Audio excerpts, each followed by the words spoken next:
mbote balandi ba internaute na biso ozola na biso na chaîne ya YouTube nazobenga na bino bo s'abonner massivement na télévision na biso ozomi na YouTube na Abakouk Mbundura télévision comme na ngai nde boyoki za phytothérapeute docteur Mbundura Abakouk oyo azwami na centre exode médical tozolobela makambo ya exode santé boyebi lelo tozoloba mpe ndambo lokolo tolobaki mokolo wana mpona diabete sucré diabete nalobaka yango mingimingi mpo teme nanga mpenza yaka yango wana mpo balobaka ke diabete esilaka te na mondele wi esilaka te na mondele me na bokoko esilaka mais lelo tokolobela mpe ndambo mpona makambo etali stérilité mpe na bainfection de base urinaire d'abord ntango bazobi bainfection de base urinaire toza na bainfection bactérienne na bachampignon bainfection mingi eza oyo ezopesama ezozwa bato lelo mingimingi eza bachampignon nayebisi bino bagonocoxie bastaphylocoxie bastreptocoxie ezozwa bato ebele mpe ezomema bacomplication oyo tokoloba lelo mingimingi stérilité mais tout d'abord boyeba ke vase urinaire dans tolobaka infection de vase urinaire nga nabenga te ke infection urinaire non eza infection de vase urinaire un vase urinaire ebandi na barein toye na bireter toye komi na vessie et puis tokomi na urètre et puis meilleur urinaire ndenge tozosubila donc bafana nyonso soki infection ezali na kati na nzoto ememi bacomplication ekomema mpe bainsuffisance rénale okokosala bacalcule urinaire à cause des infections mal soignées mpe bainfection ozobatela yango na nzoto obataka infection na nzoto surtout bandeko na biso basi soki ozoremarke mingimingi na bilembo ozoremarke baperte blanche ebele bale ondire balekaye ezobima abondamment oyo tobengaka na lopoto balekore na ndenge yebaki eza bainfection ekozali na bacomplication yaka na centre exode médicale tosoigne oyo na kisi eza moke kisi moko eza moke mwa mai moko moke boye eza nango babido minene te ndenge olobaka bao bapesinga babido bololo wana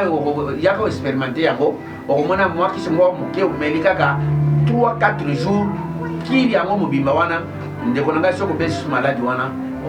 tokoloba ke nzambe asala banzete lokuta alors ke elohim akosaka te yokoswa mashia oyo aza ere rafa kobikisa yo na bokono wana bainfection de vase urinaire ndeko mwasi mikusa mingimingi ozokose grate komi kobimba baseli baprilite bato bafina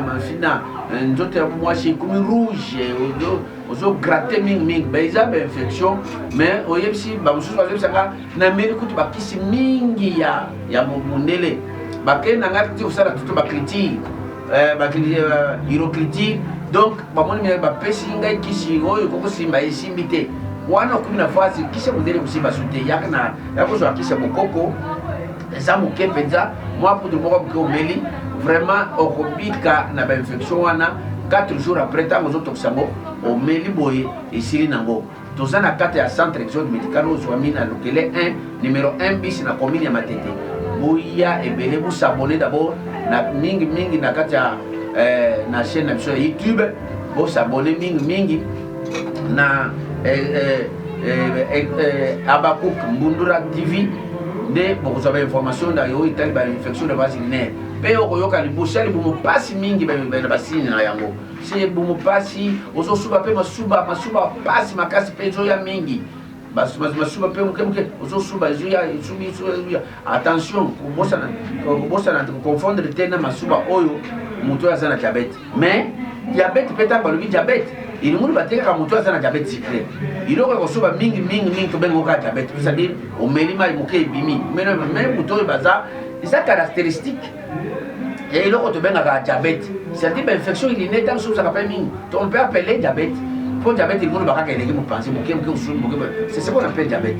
donc eleki qui passe outre qui traverse yango ebayi diabete mais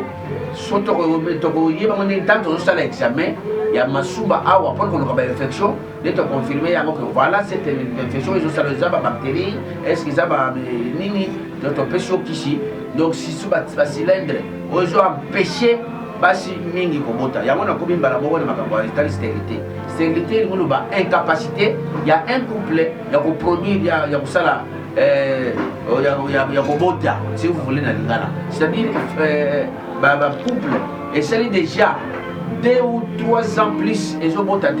la phase la stérilité. Or stérilité ils ont mobilité ils ont moi aussi ils ont moi aussi ils ont mobile donc tu peux stérilité féminin na stérilité masculine tout ça nous sommes balé mobile ko sanga mataka ou y a centre d'exode médical ata aux azoospermie ata aux aspermie ata aux ali oligospermie donc yaka toko pesa yo kisi ozongsu mataka yo ndoko pesa mwasi zembi mwasi pe neto le bakisho biza ba complication oyo uti mingi peut-être na ba insuffisance hormonale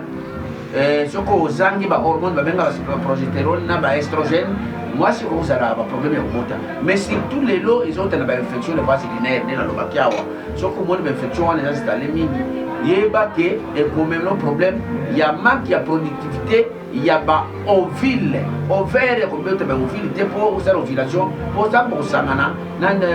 partenaire na yo pour fécondité salami or ata mo bala ko yata sana yebie abwaki moto mais tellement une infection ne ko mataka o ko botate mais stérilité na 4 centres médical croyez-moi que bande ko ngai essaye loko to banda na yango po eza ine eza bakoko bayebisa biso dia tutanga depuis bo mwana tobotami na yango mais diabète ne tokosala yo ezala ngo recherche tant tutangi tu comprendre que non c'est une maladie métabolique mais infection de base urinaire oyo ezomema mwasi abota te toyebaki ngo badaka bopeso kisi boboti ozwi mpe ngolu na epai ya héroïne na kati ya centre exode médical ozwami na lokele 1 numéro 1 bise na commune ya Matete na ville ya Kinshasa tozali na 7h à 13h toyambaka wana yaka ndeko na mobali mwasi ozwa kimia na problème oyo ezotokisa yo makambo bota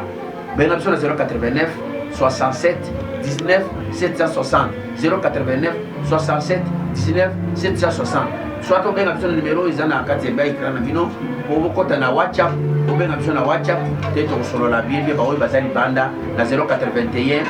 68 72 840 081 68 72 840 na pesi bino mbote na kombo na Yehosho Hamashia